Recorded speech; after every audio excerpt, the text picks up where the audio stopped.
इस वीडियो में हम क्लास 11th के राजनीति विज्ञान के पार्ट 2 भारतीय संविधान में अधिकार के हैंडरिटन नोट्स को समझेंगे और इसके टॉपिक बाय टॉपिक एक्सप्लेनेशन को देखेंगे। तो इस वीडियो के बाद इसके बाद एक और पार्ट 2 आएगा, उसके बाद आपका ये चैप्टर ख़त्म हो जाएगा। तो चैप्टर का नाम है भारतीय संविधान में अधिकार, पर इसमें हम खाली अधिकार के बारे में नहीं पढ़ेंगे, हम मौलिक अधिकार, नीति निर्देशक तत्व और भी अन्य चीज़ों के बारे में चर्चा करेंगे। तो इसका पहला टॉपिक है अधिकारों का महत्व। अब इसमें अधिकारों का महत्व हमें समझाने के लिए 2 स्टोरी बताई गई है बुक के अंदर, एनसीईआरटी किताब के अंदर। तो वो स्टोरी बहुत बड़ी बड़ी थी, तो मैंने उसको छोटा करके यहाँ पे लिख दिया है। 2 स्टोरी थी, ज़्यादा इम्पॉर्टेंट नहीं है, फिर भी आपको अधिकारों के महत्व को समझने के लिए इसे समझना होगा, इन दोनों स्टोरी को। तो पहली स्टोरी में हमें एक कहानी दिखाई जाती है 1982 की, जब एशियाई खेल हो रहे थे। तो जो सरकार ने बहुत भारत के कई जगहों से ठेकेदारों को बुलाया था और उन ठेकेदारों को काम दिया गया था कि वो एशियाई खेलों के लिए ब्रिज और रेस ट्रैक वगैरह बनवाने के लिए मजदूरों को जोड़ें और ये सब काम करें। तो उन्होंने पूरे देश भर में से मजदूरों को बुलाया, और पर इन्होंने ना मजदूरी के साथ ज्यादती ये करी कि मजदूरों की जो न्यूनतम निर्धारित मजदूरी थी, जो कि उन्हें देनी चाहिए थी, मान लीजिए कि वो 10,000 है, तो उससे बहुत कम इनको इनकम दी जा रही थी, इनको वेजेस बहुत कम दी जा रही थी और मजदूरों को मजबूरन काम करना पड़ रहा था। तो ये ठेकेदार मजदूरों के शोषण के विरुद्ध मौलिक अधिकार का उल्लंघन कर रहे थे। तो हम इसके बारे में आगे चर्चा करेंगे कि शोषण के विरुद्ध मौलिक अधिकार क्या होता है और इसमें कौन कौन से अनुच्छेद आते हैं। तो अभी आप इतना समझ लीजिए कि शोषण के विरुद्ध एक मौलिक अधिकार होता है जिसका उल्लंघन इस प्रकार से हो सकता है कि मजदूरों को न्यूनतम मजदूरी नहीं देना। दूसरी स्टोरी हम देखेंगे मचल लालू की। ये असम का एक व्यक्ति था और ये 23 वर्ष की उम्र में गिरफ्तार कर लिया गया था। इस पर आरोप ये था कि इसने एक व्यक्ति को चोट पहुंचाई है, और बाद में यही पता चलता है कि ये मानसिक रूप से बीमार था, मतलब अस्वस्थ था। चोट पहुंचाने के कारण इसे जेल भेजा गया। जेल में मुकदमा नहीं चलाया गया इस पर। मुकदमा चलाने से पहले इसको गोपीनाथ बारदोलई अस्पताल में भेजा गया ताकि इसकी दिमागी हालत को सही किया जा सके। परंतु कुछ सालों बाद ही जो वहाँ के डॉक्टर्स से उन्होंने चिट्ठी लिख के भेजी थी कि अब ये बिल्कुल मानसिक रूप से स्वस्थ है और इसको मुकदमे के लिए यहाँ से ले जाया जा सकता है। परंतु फिर भी जो प्रशासन थी उसने कुछ भी स्टेप नहीं लिया और इसको जेल में ही रहने दिया। इसके बाद 30 साल बाद भी जो अस्पताल है उसने प्रशासन को पत्र लिखा कि इसे यहाँ से कृपया करके ले जाया जाए, फिर भी प्रशासन ने कोई स्टेप नहीं लिया इसके बारे में, और पूरे 77 वर्ष की आयु में इसे रिहा किया गया। इसकी पूरी ज़िंदगी भर इसमें मुकदमा ही नहीं चला गया। ये सही था या गलत, इसके अधिकारों की रक्षा ही नहीं की गई। तो यहाँ पे इसके स्वतंत्रता के अधिकार का हनन किया गया। आप सोचो, इसकी 54 वर्ष तक इसको जेल में रखा गया बिना किसी मुकदमे चलाए, मतलब इसे अस्पताल में रखा गया, पर फिर भी वो जेल के बराबर ही था इसके लिए। तो इस प्रकार हम देखते हैं कि जो भारत का प्रशासन है वो कितना आलसी हो सकता है कि एक आदमी को बिना मुकदमा चलाए 54 वर्ष तक जेल में रह सकता है और उसके स्वतंत्रता के अधिकार को इतने बुरी तरीके से उल्लंघन कर सकता है। तो हमारे भारतीय प्रशासन में कुछ भी हो सकता है। ये कहानी तो मचल लालू के बारे में देख रहे हैं, जिसका स्वतंत्रता के जो कि मौलिक अधिकार होता है उसका हनन हुआ था। अब आप इसकी जगह पे अपने आप को रख के देखिए कि आपको 2005 में 54 वर्ष की आयु तक आपको जेल में रखा जाए तो आपको कैसा लगेगा। वो भी जब आप कुछ नहीं कर सकते। तो हमें इन 2 स्टोरी के माध्यम से 2 दुखद घटनाओं के बारे में समझाने की कोशिश की गई है जिसमें 2 मौलिक अधिकारों का उल्लंघन हुआ है। अब हम देखते हैं अधिकारों का घोषणा पत्र। यह अधिकारों का घोषणा पत्र क्या होता है? बहुत सिंपल लैंग्वेज में ये है कि संविधान जो अधिकार उपलब्ध कराता है और जो संविधान में संरक्षित अधिकार होते हैं उनकी सूची को अधिकारों का घोषणा पत्र कहते हैं, सिंपल लैंग्वेज में। आपको बस इतना याद रखना है, संविधान द्वारा प्रदान किए गए और संरक्षित अधिकारों की सूची को अधिकारों का घोषणा पत्र कहते हैं। मैंने यहाँ पे इजी से इजी लैंग्वेज रखने की कोशिश करी है ताकि हर एक बच्चे को समझ में आ जाए। अधिकारों के घोषणा पत्र सरकार को नागरिकों के विरुद्ध कार्य करने से रोकता है, ये एक विशेषता है। और परंतु एक यहाँ पे एक्सेप्शन भी है कि ऐसा नहीं है कि अधिकार असीमित है। अगर कोई महत्वपूर्ण कार्य या फिर आपातकालीन स्थिति है तो सरकार अधिकारों में हस्तक्षेप कर सकती है। वो यहाँ पे लिखा है कि सरकार के विभिन्न अंग जैसे विधायिका, कार्यपालिका या न्यायपालिका महत्वपूर्ण कार्यों के लिए व्यक्ति के अधिकारों का हनन कर सकते हैं, जो कि एक अच्छी बात नहीं है, फिर भी ये देश के कल्याण के लिए बहुत ही उपयोगी मानी जाती है। अब हम देखते हैं अगला टॉपिक जो है भारतीय संविधान में मौलिक अधिकार। ये सबसे मेन टॉपिक है इस चैप्टर का, और मान के चलिए कि इसका एक क्वेश्चन बन ही जाता है एग्जाम के अंदर, चाहे वो 2 नंबर का क्वेश्चन हो या फिर 6 नंबर का क्वेश्चन हो। भारतीय संविधान में मौलिक अधिकार तो आपको याद रखना है, पहले आप समझ लेते हैं यहाँ पर थोड़ा सा कि क्या है मौलिक अधिकार। 1947 में जब हमारा भारत आज़ाद हुआ था ना, तब जो हमारे स्वतंत्रता सेनानी थे उन्होंने अंग्रेज़ों से मांग करी कि वो जो नागरिकों के अधिकार हैं, जो कि नाम मात्र के अधिकार थे अंग्रेज़ों ने दिए थे, उनका वो सम्मान करें, क्योंकि अधिकार तो दे दिए, कुछ सम्मान नहीं, कोई इज्जत नहीं उनके अधिकारों की। तो उन्होंने मांग करी और इसी पे उन्होंने 1928 में आपको याद रखना है 1928 में जो मोतीलाल नेहरू समिति थी, इसने पहली बार अधिकारों के घोषणा पत्र की मांग करी थी। ठीक है, ये आपको याद रखना है 1928 में। तो अधिकारों के घोषणा पत्र तो उन्हें नहीं मिला, फिर भी उन्होंने मांग जारी रखी, और जब भारत आज़ाद हुआ तो उसके बाद उन्होंने संविधान में बहुत सारे अधिकारों को सूचीबद्ध किया, उन्हें संरक्षित किया, सुरक्षा प्रदान करी। और ऐसे अधिकार जिनका जो कि मतलब मौलिक है, अभी हमने देखा कि सरकार हस्तक्षेप कर सकती है महत्वपूर्ण कार्यों में, पर जिनमें हस्तक्षेप नहीं किया जा सकता उन्हें विशेषतः मौलिक अधिकार का नाम दिया गया। तो आपको ये याद रखना है, जब संविधान बना था तो उसमें खाली 7 मौलिक अधिकार थे।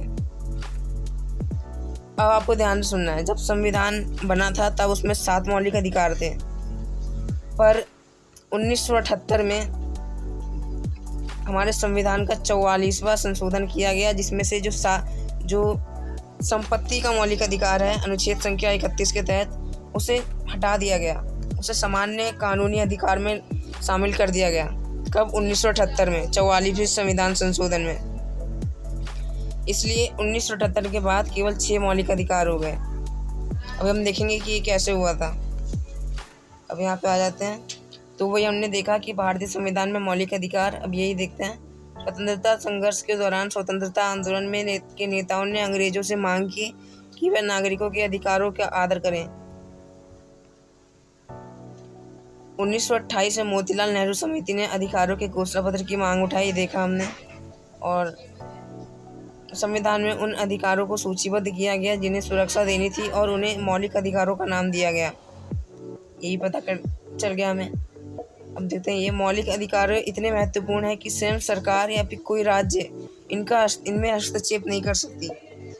ये इतने ज़्यादा महत्वपूर्ण होते हैं, इतने ज़्यादा सुरक्षित होते हैं, स्वयं सरकार भी इसमें हस्तक्षेप नहीं कर सकती, मतलब इसमें टांग नहीं अड़ा सकती, सिंपल लैंग्वेज में।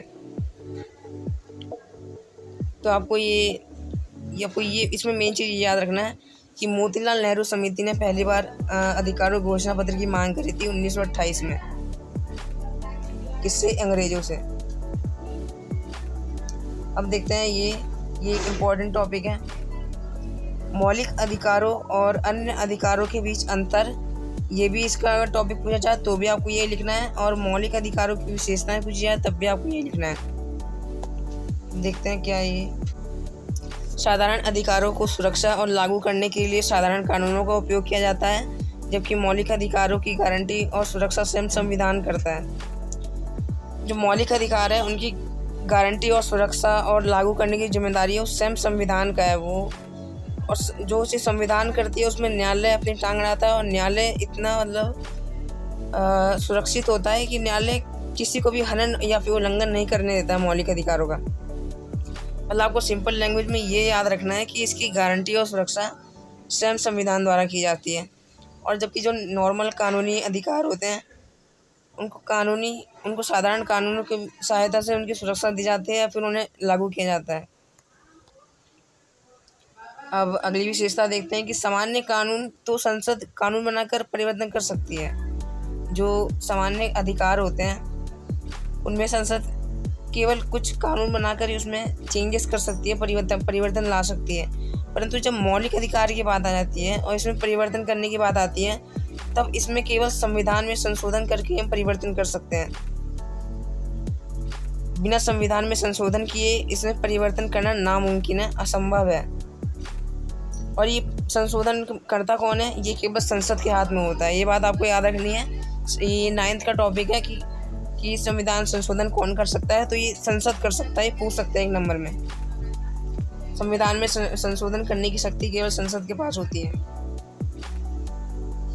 तीसरी विशेषता देखते हैं, सरकार का कोई भी अंग मौलिक अधिकारों के विरुद्ध कार्य नहीं कर सकता।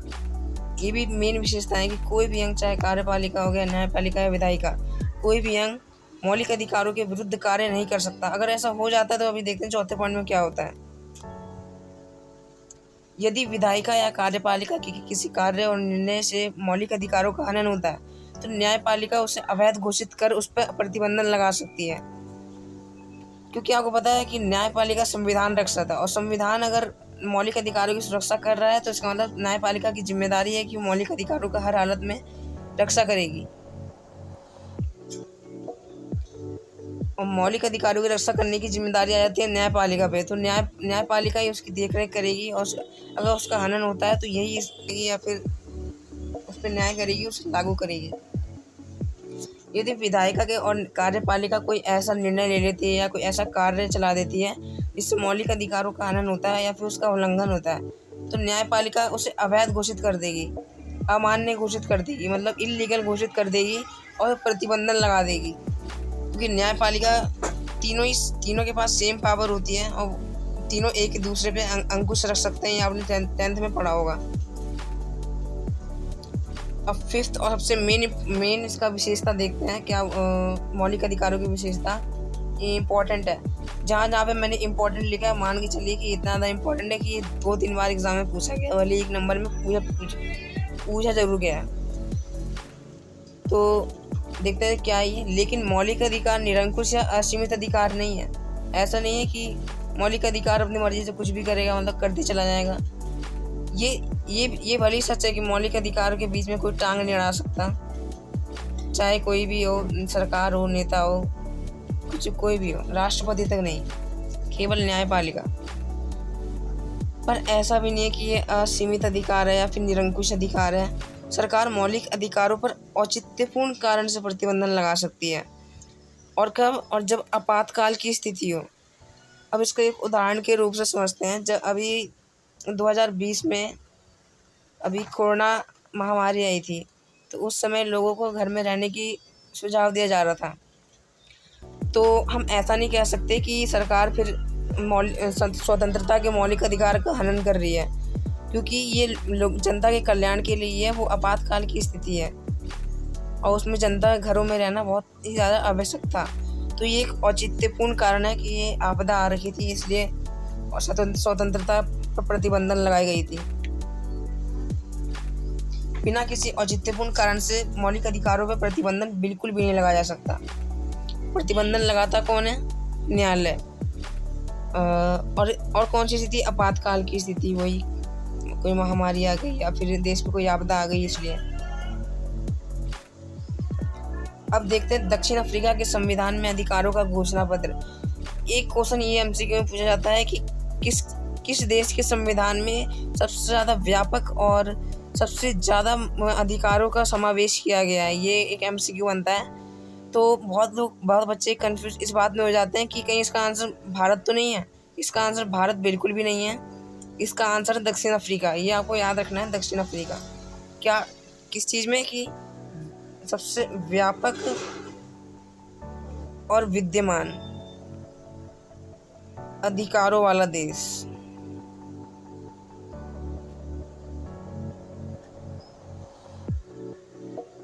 ये आपको याद रखना है, व्यापक और विद्यमान अधिकारों वाला देश भारत नहीं बल्कि दक्षिण अफ्रीका है। अब इसके बारे में ये भी पूछ सकते हैं कि कब लागू हुआ, तो दिसंबर 1926 में। ये इम्पोर्टेंट है। दिसंबर 1996 दिसंबर 1996 में लागू हुआ। ये आपको याद रखना है। और इसकी विशेष बात क्या थी? विशेष बात ये थी कि नस्ल, धर्म, लिंग, जाति, रंग आदि सांस्कृतिक आधार पर भेदभाव को वर्जित करता है। दक्षिण अफ्रीका का संविधान है वो नस्ल, धर्म, लिंग, जाति, रंग आदि सांस्कृतिक आधार पर भेदभाव को वर्जित करता है, यानी कि उस पर निषेध है, उस पर मनाही है कि कोई ऐसा भेदभाव कर ही नहीं सकता। क्योंकि आपको पता है दक्षिण अफ्रीका में बहुत सालों से किसका राज रहा था और किस पे राज रहा था? गोरों का कालों पे राज रहा था, पता होगा आपको। A long walk to freedom पढ़ा है ना आपने 10th में, तो वही। अब यहाँ पे देखते हैं दक्षिण अफ्रीका के संविधान के कुछ महत्वपूर्ण अधिकार निम्नलिखित हैं। वैसे तो बहुत सारे अधिकार उसमें दिए गए हैं, परंतु इनमें से 7 हमारे एनसीईआरटी बुक में उल्लेख था और ये पूछा भी गया एग्जाम में, तो मैंने लिख दिया। इंपॉर्टेंट नहीं है ये उतना, मतलब ये पूछा नहीं गया है, एनसीईआरटी में था तो मैंने लिख दिया है।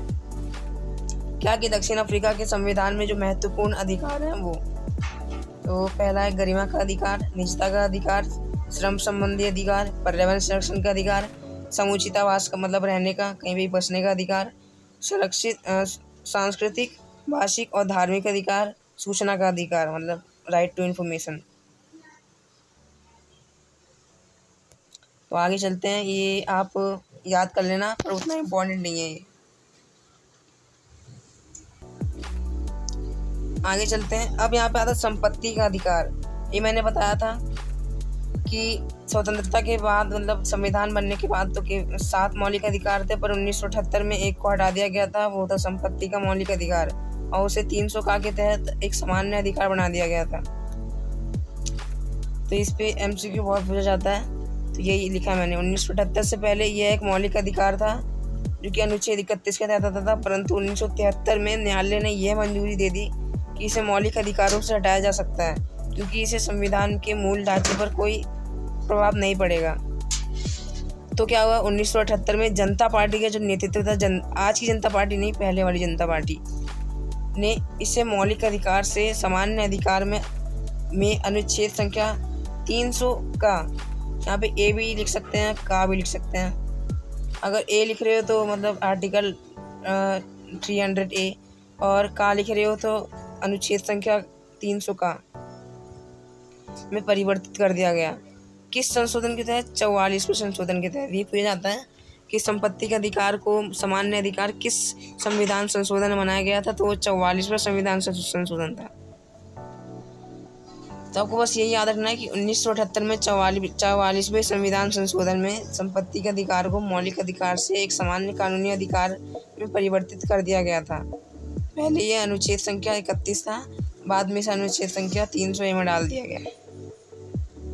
ये बहुत ज़्यादा इम्पोर्टेंट है, इसे तो आपको याद करना ही करना है, चाहे कुछ भी हो जाए।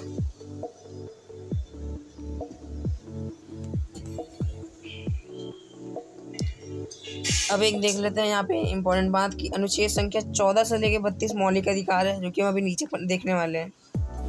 और संविधान के भाग 3 में अंकित किया गया है। और अनुच्छेद संख्या 36 से 51 नीति निर्देशक तत्व है, ये भी आगे आएगा, देखेंगे अभी, क्योंकि संविधान के भाग 4 में वर्णित किया गया है। तो एमसीक्यू में मैंने देखा था, आपको अगर MCQ fill in the blank या 3 marks question, 4 marks question, 5 marks question, यहाँ तक कि 6 मार्क्स क्वेश्चन की वीडियो चाहिए तो आप कमेंट कर सकते हैं, जो कि प्रीवियस ईयर में आ रखे हैं। तो आपको पूछ देते हैं कि जो मौलिक अधिकार है संविधान के किस भाग में आते हैं, तो ये आपको ये याद रखना है कि ये भाग 3 में आते हैं। और अगर ये पूछे कि नीति निर्देशक तत्व, जो कि आगे देखेंगे हम क्या होता है, ये किस भाग में आते हैं, तो आपको याद रखना है ये भाग 4 में आते हैं। ये ज़्यादातर उसमें पूछते हैं फिल इन द ब्लैंक में, और एमसीक्यू में पूछ देते हैं कभी कभी। और ये भी याद रखना है कि अनुच्छेद संख्या 14 से 32 तक तो मौलिक अधिकार है, और 36 से 51 तक नीति निर्देशक तत्व है। नीति निर्देशक तत्व।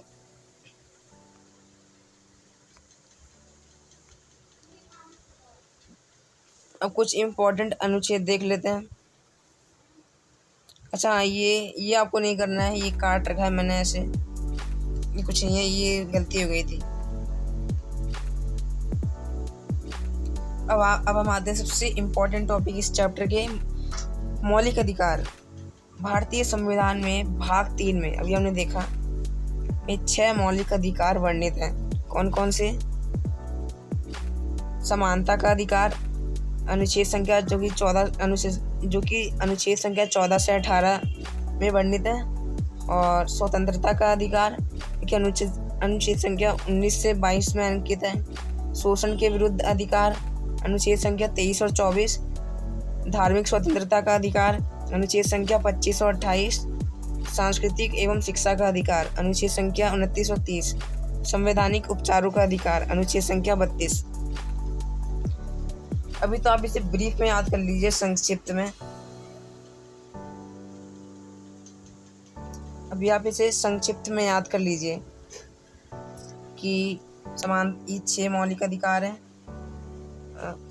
समानता का अधिकार 14 से 18, स्वतंत्रता 19 से 22, और शोषण के विरुद्ध 23 और 24। धार्मिक स्वतंत्रता 25 से 28, और सांस्कृतिक शिक्षा से संबंधी अधिकार 29 और 30, और संवैधानिक उपचारों के अधिकार अनुच्छेद 32। अब आप सोचेंगे यहाँ पे ये सब क्रम से आ रहे हैं तो यहाँ पे 31 के बाद 32 क्यों आया? अभी मैंने बताया कि जो अनुच्छेद संख्या 31 था वो हटा दिया गया है, वो अब नहीं है। 1978 में वो हटा दिया गया है मौलिक अधिकार से संपत्ति का अधिकार, और एक सामान्य कानूनी अधिकार बना दिया गया। तो अब आ जाते हैं इस पे समता का अधिकार, समता या समानता का मौलिक अधिकार, जो कि अनुच्छेद संख्या 14 से 18 में वर्णित है। अब एक एक करके हम इसका अनुच्छेद देखते हैं। जिसमें मैंने इम्पोर्टेंट लिखा है वो तो समझ लीजिए करना ही करना है याद, क्योंकि वो आ रखा है पहले। और जिसमें नहीं लिखा है वो भी आपको अच्छे से समझना है, ऐसा नहीं कि आप उसे छोड़ रहे हो। अनुच्छेद संख्या 14 मतलब इम्पोर्टेंट वो है जो पहले एग्जाम में आ रखा है, इम्पोर्टेंट मैंने उसमें लिखा है, प्रीवियस ईयर को मैंने देख के अच्छे से। अनुच्छेद संख्या 14 कानून के समक्ष सबकी बराबरी मतलब समानता। अनुच्छेद संख्या 15 धर्म, जाति, लिंग, जन्म स्थान के आधार पर भेदभाव पर निषेध, मतलब इन आधारों पे कोई भी भेदभाव नहीं कर सकता आपके साथ। अनुच्छेद संख्या 16 रोजगार में समान अवसर। अब यहाँ पे रोजगार में समान अवसर है तो आप सोचेंगे कि रोजगार में समान अवसर तो नहीं है। जो पिछड़ी जाति हैं, जो अल्पसंख्यक है या फिर जो दलित वर्ग है, उनको रोजगार में आरक्षण दिया जाता है। अगर आप IAS वगैरह की तैयारी करोगे तो आप देखेंगे कि वहाँ पे जो पिछड़े वर्ग हैं उनके लिए वैकेंसी ज़्यादा होती है एज़ कम्पेयर टू जनरल वालों के लिए। मतलब जनरल वालों के साथ भेदभाव होता है हमेशा, आपको ऐसा लगता होगा, पर ऐसा नहीं है। ये आरक्षण की जो नीति है ये जो अवसर की समानता इसे कम नहीं करती है, इसे और बल्कि बढ़ाती है। वो कैसे? चलो देखते हैं। रोजगार में समान अवसर, अब देखते हैं कैसे। अनुच्छेद संख्या 16(4) मतलब 16 का एक उपबंध है 4। 16(4) के अनुसार पिछड़े वर्ग के लिए आरक्षण की व्यवस्था की गई है क्योंकि समाज में अनेक सामाजिक विषमताएं हैं। अब आपको ये वर्ड याद रखना है, सामाजिक विषमताएं। समाज में ऐसा तो नहीं है कि सारे वर्ग समान हैं, हर वर्ग अलग अलग है और उनकी रिस्पेक्ट भी अलग अलग तरीके से की जाती है। जैसे कि दलित वर्ग है, वैसे तो सब समान ही है और मैं किसी को क्रिटिसाइज नहीं करूँगा, पर जो दलित वर्ग है उनके साथ हमेशा भेदभाव होता हुआ आया है। तो उनको सांत्वना देने के लिए, उनके लिए भी सहानुभूति रखने के लिए आरक्षण की नीति रखी गई है। मतलब उनको रोजगार के अवसर में ज़्यादा अवसर दिया जाएगा। तो ऐसा इसलिए क्योंकि सामाजिक विषमताएं व्याप्त हैं समाज के अंदर बहुत सारी। आपको हो सकता है समझ में आ गया हो, अभी नीचे हम देखेंगे उसमें आपको आ जाएगा। अनुच्छेद संख्या 17 छुआछूत पर रोक। अनुच्छेद संख्या 18 ये सब समानता है यार, समझ में आ रहा ना आपको? समानता है मतलब छुआछूत पर रोक से समानता को बढ़ावा मिलता है, प्रोत्साहन मिलता है। अनुच्छेद संख्या 18 क्या कहता है कि जो उपाधियां है ना उसका अंत कर दिया गया है, पर इसमें 2 एक्सेप्शन है। एक तो सैनिक उपाधि और एक शिक्षा उपाधि को छोड़ के। मतलब अंग्रेजी काल की जितनी भी उपाधियां थी, उपपदवी थी, जैसे कि लॉयर हो गया या फिर शिक्षक को छोड़ के जितनी भी उपाधियां थी उन सब का अंत कर दिया गया अंग्रेजी काल के। 2 उपाधि को छोड़ के, एक तो सैनिक और एक शिक्षा। मतलब कोई टीचर है तो उसको हटाया नहीं गया, उसको टीचर ही रहने दिया। तो ये लिखा है अनुच्छेद संख्या 18 के तहत सैनिक एवं शिक्षा उपाधियों के अलावा अन्य उपाधियों का अंत। अब यहाँ पे हम देखते हैं कि अब आरक्षण की नीति उल्लंघन कैसे नहीं है और बढ़ाता कैसे है। अनुच्छेद संख्या 16(4) साफ साफ कहता है कि आरक्षण की नीति समानता का अधिकार का उल्लंघन नहीं है, उसका उल्लंघन बिल्कुल नहीं है, बल्कि संविधान की दृष्टि से अगर आप देखोगे तो ये अवसर की समानता को और वास्तव में पूरा करता है। अवसर की समानता को वास्तव में पूरा करता है अगर आप संविधान की नज़र से देखोगे आरक्षण की। अब इसको मैं आपको एक पिक्चर के सहारे से आपको समझाना चाहूँगा, तो आप थोड़ा वेट करना। आप इस इमेज से समझ सकते हैं कि मैं क्या कहना चाह रहा था। अब मान के चलिए कि दलित वर्ग है और ये ओबीसी वर्ग है, जनरल वर्ग है, मतलब ये SC ST है। तो इनमें अगर समान अवसर बांटा जाएगा तो कुछ ऐसा होगा। इनमें सामाजिक विषमता पहले से ही बहुत व्याप्त है, इन्हें पहले से ही बहुत कम समझा जाता है, क्योंकि नहीं समझना चाहिए, मैं इसका विरोध करता हूँ, पर फिर भी इन्हें कम समझा जाता है और इन्हें उनसे ज़्यादा और इन सबसे ज़्यादा। और अगर समान अवसर देंगे तो कुछ ऐसा हाल होगा। इसलिए आरक्षण करके हम इनमें ज़्यादा देते हैं थोड़ा, इनमें उससे कम, मतलब ओबीसी में, और जनरल में हम सबसे कम देते हैं, क्योंकि ये पहले से ही इनकी सामाजिक विषमताएँ बहुत कम है और इनमें बहुत ज़्यादा थी। अब आप देखिए कि ये पिक्चर ज़्यादा समान है या ये पिक्चर ज़्यादा समान है। आप साफ साफ देख सकते हैं कि समान अवसर इसमें ज़्यादा मिल रही है। हालांकि आरक्षण के कारण अवसर इसको ज़्यादा है, इसको कम है, फिर भी तीनों को समानता है। समानता इस पिक्चर में नहीं, समानता इस पिक्चर में दिखाई देती है। तो ये है आरक्षण की नीति।